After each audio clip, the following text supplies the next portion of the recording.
అంటే పక్కన వాళ్ళ ఇన్ఫ్లుయెన్స్ కాదు, ఆమెదే.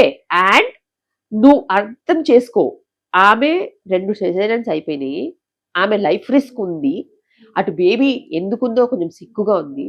నువ్వు అర్థం చేసుకో, నీ బాడీ సెట్ అవ్వట్లేదు, నీ యూట్రస్ కి ఆ కెపాసిటీ లేదు. ఆ బేబీ కూడా ఏదో ఫుల్ టైట్ గా ఉండి ఆ బేబీలో ఏదో ప్రాబ్లం ఉంది, మనకు తెలుస్తుంది 2-3 రోజుల్లో బయటపడు. సో ఇంత ఇబ్బంది ఉన్నా కూడా నాకు ఎట్టి పరిస్థితిలో ఇంకో ప్రెగ్నెన్సీ కావాలని డెలివరీ జస్ట్ ఒక 5-10 నిమిషాల నుంచి ఇదే గొడవ. రౌండ్స్కి వెళ్తే కూడా నాకు ఇంకో బేబీ కావాలని ఒకటే గొడవ. నేను ఏం చేయాలి? నా యూట్రస్సా? నీ యూట్రస్ కదా, నీ యూట్రస్ కెపాసిటీ లేనప్పుడు అసలు ఆవిడ బతుకుంటుందో లేదో తెలియనప్పుడు, 3rd ప్రెగ్నెన్సీ అప్పుడు ఇంకా బేబీ వస్తే ఏంటి రాకపోతే ఏంటి మేడం, చాలా బాగా అనిపిస్తుంది. Two sentimental, not realistic, and we can't understand. పాత ఆబ్స్టెట్రిక్స్ కాదు సునైనా, ఇప్పుడు పాత ఆబ్స్టెట్రిక్స్ కానే కాదు. అసలు ఎన్ని కొత్తవి సినారియోస్ వస్తున్నాయి తెలుసా? బికాస్ వీళ్ళు తెచ్చుకుంటున్నారు అవన్నీ. Traditional food practices, traditional living practices పోయి కొత్త లైఫ్ స్టైల్ ప్రాక్టీసెస్ వచ్చిన తర్వాత మాకు కూడా ఛాలెంజింగ్ గా ఉంది. బికాస్ ఇట్స్ మనకి ఎప్పటి నుంచో చెప్తున్నారు, తరతరాలుగా చెప్తున్నారు పునర్జన్మ అని, డెలివరీ. ఇప్పుడు ఒప్పుకోరు ఎవరు. నాకు మంచిగా ఉండాలి, ఒక మంచి రూమ్ ఉండాలి, ఒక మంచి డెలివరీ ఉండాలి, ఒక మంచి అవుట్కమ్ ఉండాలి, ఫ్యాన్సీగా బేబీ మంచిగా ర్యాప్ అయి చేతిలో రావాలి, నా డబ్బు ఉంటే ఏదైనా కొనొచ్చు అనుకుంటున్నారు. కానీ కాదు, డబ్బు ఉంటే ఇప్పుడు వచ్చేది రోగాలే. 100% ఇప్పుడు డబ్బున్న వాళ్ళకి వచ్చేది రోగాలే. బికాస్ వాళ్ళు రోజు రోగాలు కొనుక్కునేలాగా బతుకుతున్నారు కాబట్టి. అండ్ అది వాళ్ళు అర్థం చేసుకోవట్లేదు. అండ్ ఇంత కష్టంగా చాలా మంది ఆబ్స్టెట్రిక్స్ నుంచి వెళ్ళిపోతున్నారు. నేను ఫర్టిలిటీ చేస్తాను, నేను లాప్రోస్కోపీ చేస్తాను, నేను ఫీటల్ మెడిసిన్ స్కాన్స్ చేస్తానని చెప్పేసి ఎవ్వరూ డెలివరీ చేయడానికి రెడీ లేరు. Because it's responsibility. ఇది కత్తి మీద సామే కదా. ఎగ్జాక్ట్లీ. ఏ అవుట్కమ్ వచ్చి నేను తిట్టిపోస్తారు. అంటే టు అన్ ఎక్స్టెంట్ ఎంత నవ్వు వస్తుందంటే, నువ్వు డెలివరీ తర్వాత ఏవేవైతే తినొద్దో అవి తింటావు, ఏవేవైతే జాగ్రత్తగా ఉండాలో అవి జాగ్రత్తగా ఉండవు, కనీసం క్లీన్ చేసుకోవు భయానికి. ఓకే, సూచర్స్ క్లీన్ కూడా చేసుకోవు, అవి ఇన్ఫెక్ట్ అవుతాయి.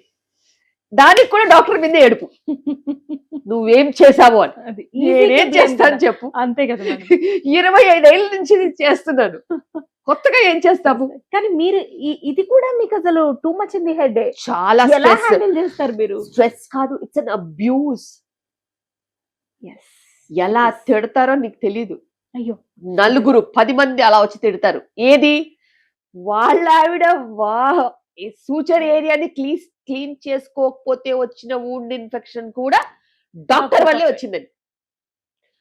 వాళ్ళకి రాలేదు, వీళ్ళకి రాలేదు అంటారు. వాళ్ళు క్లెన్లీనెస్ మెయింటైన్ చేశారేమో. చూడు, నేనైనా ఏ సూచర్కైనా, నా సెక్షన్ సూచర్కైనా లేకపోతే కింద పెరీనియం సూచర్స్కైనా, దేనికైనా ఒక యాంటీబయాటిక్ ఇస్తాము, పెయిన్ కిల్లర్ ఇస్తాము, క్లెన్లీనెస్ మెయింటైన్ చేసుకోమని చెప్తాము. But out of fear they don't do. ఇలా వాటర్ వేసుకుని కడుక్కున్నామంటారు. మరి అలా షవర్ కింద నిల్చొని వచ్చేయాలి కదా, రుద్దుకోవడం దేనికి? మురికి అనేది ఎలా పోతుంది? సో ఇంత కామన్ సెన్స్ కూడా లేకుండా జనాలు బతుకుతున్నారు. నేను ఎక్కడ మొత్తుకునేది, ఏం చెప్పేది? పరువు పోద్ది. అసలు నువ్వు ఫ్రాంక్ టాక్ అన్నావు కాబట్టి చెప్తున్నాను, ఫ్రాంక్ గా మా బతుకులు ఇలా అయిపోయాయి. సో ఎవరు చేసేది అసలు తెలుసా? డెలివరీ అయిన ఆమెకి ప్రోటీన్ 0 పెడతారు. మరి ఎట్లా హీల్ అవుతుంది? నీ స్కిన్ ఎట్లా అతుక్కుంటుంది చెప్పు? నేను ఏమైనా గమ్మేస్తానా? అవును, పచ్చం అని పెడతారు. నేను వేసేది సూచరే. అవును, నువ్వు తీసుకునేది యాంటీబయాటిక్, పెయిన్ కిల్లర్, వైటమిన్స్ అన్ని తీసుకుంటావు. మరి నువ్వు తినాల్సింది ప్రోటీన్ కదా. నువ్వు ప్రోటీన్ తినకపోతే అది ఎలా అతుక్కుంటది? పెట్టరు మేడం పచ్చమని 6 నెలలు 8 నెలలు పెట్టరు. అలాంటప్పుడు హైపోప్రోటీనిమియాతో కాళ్ళు ఉబ్బుతాయి. ఇంత కాళ్ళు వేసుకొని వస్తారు తప్పితే ఫోటోలు పెడతారు గ్రూపుల్లో పెద్ద కాళ్ళు. కానీ ఆ కాళ్ళు చూస్తే అర్థమైపోయింది, ఓ ఇదేం తినట్లేదు, మళ్ళీ వూండ్ ప్రాబ్లంతో వస్తుందని. ఎగ్జాక్ట్లీ ఇంత స్వెల్లింగ్ వచ్చినప్పుడు నీకు ఇదే స్వెల్లింగ్ సూచర్ ఏరియాలో వస్తుంది కదా, వస్తుంది డిపెండెంట్ ఏరియా కదా, వస్తుంది. వచ్చినప్పుడు సూచర్స్ ఏరిపోవా? అంత స్వెల్లింగ్ వస్తే సూచర్స్ ఎలా అలా నీట్గా ఉంటాయి. కరెక్టే మ్యామ్. సో నీకు స్వెల్లింగ్ వచ్చిందంటేనే నువ్వు ప్రోటీన్ తినట్లేదు, నువ్వు వాటర్ తీసుకోవట్లేదు, కనీసం కూర్చున్న దగ్గర నుంచి కదలట్లేదు. కదలట్లేదు. ఈ మూడే ఈ మూడు ఇలా ఉన్నప్పుడు నీకు సూచర్స్ హీల్ అవుతాయని అసలు చెప్పలేవు.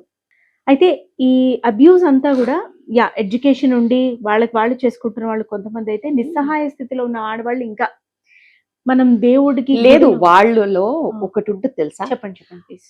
లో సోషో ఎకనామిక్ వాళ్ళల్లో ఇన్ఫెక్షన్ రేట్స్ ఎక్కువ ఉంటాయి.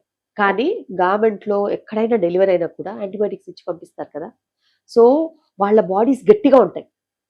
వాళ్ళ బాడీలో ఎక్కువ ఫ్యాట్ ఉంటుంది సునైనా. కరెక్ట్. ఫ్యాట్ తోనే ఇన్ఫెక్షన్స్ ఎక్కువ వస్తాయి, because fat is breeding ground for any bacteria. All the problems. నీకు అక్కడ ఫుడ్డే లేనప్పుడు అది ఏం బతుకుతుంది అక్కడ? అందుకే వాళ్ళు గట్టిగా ఉంటారు. ఎగ్జాక్ట్లీ. అండ్ వాళ్ళ వూండ్ హీలింగ్ ఇష్యూస్ అంత ఎక్కువ ఉండవు.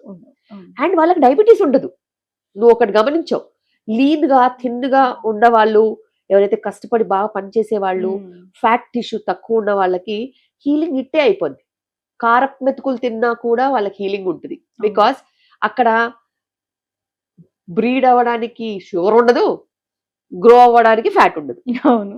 సో వాళ్ళలో నేను ఒకటి అబ్జర్వ్ చేశా, బికాస్ నేను ఊర్లో కూడా ప్రాక్టీస్ చేశాను చాలా సార్లు, సిటీలో కూడా ప్రాక్టీస్ చేశాను. 10 years బ్యాక్ ప్రాక్టీస్ వేరు, ఇప్పుడు ప్రాక్టీస్ వేరు. అసలు అప్పుడు చిన్న చిన్న విలేజెస్ లో కూడా మేము వూండ్ ఇన్ఫెక్షన్ చూసిందే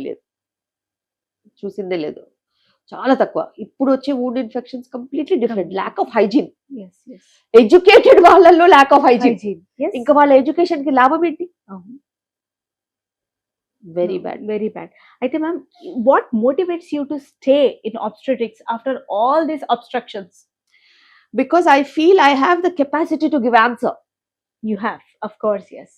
సో నేను కాబట్టి సమాధానం చెప్తాను, నేను కాబట్టి నిలబడతాను, నేను కాబట్టి తిట్టినా కూడా ఓకే చలో వాళ్ళు అర్థం చేసుకుంటారని వదిలేస్తాను.